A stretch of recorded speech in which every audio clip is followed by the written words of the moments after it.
जब मराठों को जरूरत थी ना पानीपत की तीसरी लड़ाई में, अहमद साहब दाली की लड़ाई, तो कोई राजपूत नहीं गया। 60 लाख रुपया दो, कमजोर हो गया राणा प्रताप। 60 लाख रुपया उस समय, आज के समय में समझिए 200 करोड़। इनको मराठों ने इतना टॉर्चर किया ना, राणा प्रताप के वंशज तो अलग लेवल के भाई। आइए पैसा ले ली। यहाँ से 5000 सैनिकों को इन लोगों ने भेजा, 4000 सैनिकों को मरवा दिया। भाई राजपूत जाने जाते हैं या तो अपनी दुश्मनी या तो अपनी दोस्ती। अब आप बताइए, ये बात जब अब्दाली को बाहर पता हो तो भारत पे आक्रमण करने के लिए आएगा कि नहीं? देखो, दो लोगों पे बड़ा अफसोस लगा। एक वही एक ऐसा खानदान था ना,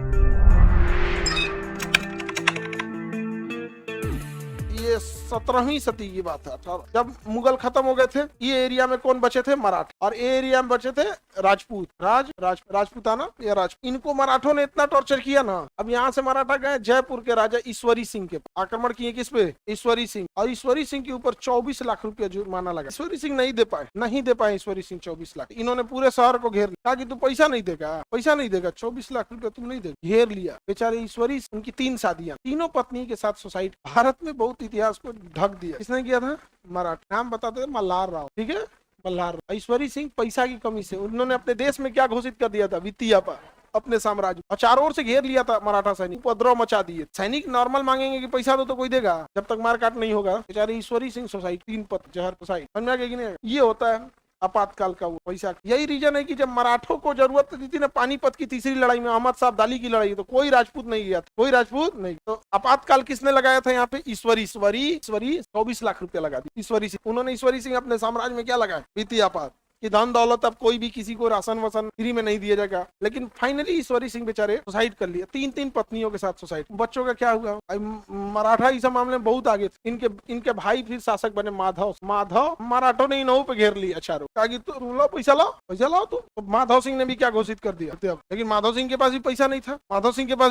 माधव सिंह ना राणा प्रताप के वंशजों से पूछे, उदयपुर के शासक वंशजों से, क्या करें, आप साथ दीजिएगा? राणा प्रताप के वंशज तो अलग लेवल के भाई, नहीं समझ आ गया? तो अलग लेवल के। उन्होंने कहा गया कैसे पैसा दीजिए? उन्होंने कहा कि प्लान बनाया। दोनों ने कहा एक काम कीजिए, हमारा राज्याभिषेक हो रहा है, राज तिलक हो रहा है, समारोह हो रहा है, आइए पैसा ले लीजिए। यहाँ से 5000 सैनिकों को इन लोगों ने भेजा, 4000 सैनिक, क्या पैसा लेके आओ। माधव सिंह बड़ी होशियार, उसने कहा अब देखिए जयपुर कितना अच्छा शहर है, घूमिए फिरिए। घूमने फिरने के लिए वो बाजार में भेजा, 4000 सैनिकों को मरवा दिया। आए थे लोग टूर पे घूम, माधव सिंह ने 4000 सैनिकों को क्या कर दिया? मरवा दिया। 4000 सैनिक मारे। मराठों को पता चला कि राणा प्रताप के वंशज ने उनका साथ दिया है, इन्होंने इनको भी घेर लिया चारों।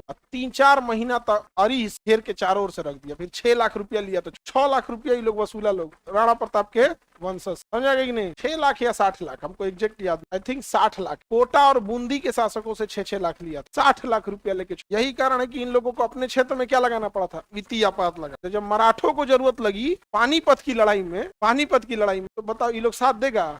ये लोग कहता है कि हमारा साथ नहीं दिया। भाई राजपूत जाने जाते हैं या तो अपनी दुश्मनी या तो अपनी दोस्त, दोनों बढ़िया से निभाते। नहीं समझा गया? वित्तीय आपात हर राजा ने अपने अपने समय पे लगाया। लेकिन सबसे अफसोसजनक क्या लगता है? ईश्वरी सिंह की मृत्यु। मतलब अब आप बताओ, भारत पे कोई विदेशी आक्रमणकारी, जब ये बात उस समय, अभी तो हम लोग इतिहास में आपको बता रहे हैं तो आपको अजीब लगता हो, यार ये इंडिया में हो रहा है, अजीब लगता होगा। ये बात जब अब्दाली को बाहर पता हो तो भारत पे आक्रमण करने के लिए आएगा कि नहीं आएगा? और इससे पहले उसने अपने जासूसों और अपने मंत्रियों और अपने सलाहकारों को यहाँ भेजा था, कहा, और उसने आके बोला इनसे कि आपके यहाँ तो वित्तीय आपात लगा हुआ है, आप कोई दिक्कत है क्या? उन्होंने बताया यार तो आके घेर लेता है, लोग पैसा वैसा मांगने लगे, तो साइड करना पड़ा। भैया बड़े भैया थे ना, इसी को खराब लगेगा। तो ये सजुरा आया था इनका हमदर्दी देखने, तो देखने आया तो कितना फूट है, और चल आया अब्दाली सेना लेके। कहाँ चल आया? दिल्ली। तो मराठे कहाँ पहुंचे? दिल्ली। पानीपत की लड़ाई में, जब पैसा घटा तो इन राजपूतों से मदद मांगी, खाना घटा तो इनसे मदद। उन्होंने कहा कि यार तुम तो राणा प्रताप के वंशजों को 4 महीना तो किला में घेर के रख, 60 लाख रुपया लिए तो हम मदद करेंगे। दोनों में टसल बना। तो जो आपातकाल है ना संविधान में आज भी है, लेकिन अभी तक ऐसी नौबत नहीं है। अभी तक ऐसी नौबत, पर जब सुनती हूँ तो सुना नहीं जाता है। कान साफ कराओ। अच्छा, इमोशंस की बात करें, इमोशनल बात है सब। महिला है क्या? दीप्ति झा। हाँ। अच्छा, मतलब उसका कहना है, ये भी है, बात है।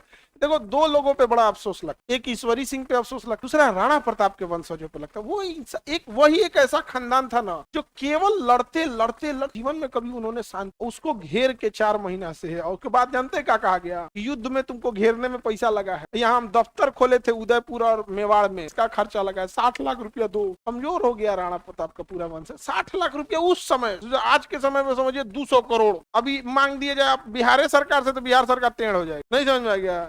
बिहार सरकार कहेगी सब पुल का खंभा नोच के लेके चल जाओ, वो कहेगा कि बकलोल समझो, सेकेंड हैंड चीज लेंगे, उसको ही पता है कि खंभा कमजोर। वित्तीय आपात भारत में पहले से भी थे, लेकिन ऑर्गेनाइज ढंग से नहीं थे। ये जो आपात आप देख रहे हैं, ईश्वरी सिंह हो गए या राणा प्रताप के वंशज हो गए, ये लोग हो, इन लोगों ने मजबूरी वश आपात लगाया, षड्यंत्र ऐसा इनके खिलाफ हो गया। बट संविधान जब चले, ऐसे आपको मजबूरी वश और परिस्थिति की जन डिसीजन नहीं ले, वेल ऑर्गेनाइज्ड आपके पास डॉक्यूमेंटेड हो, तो ये चीजें हमारे देश में है।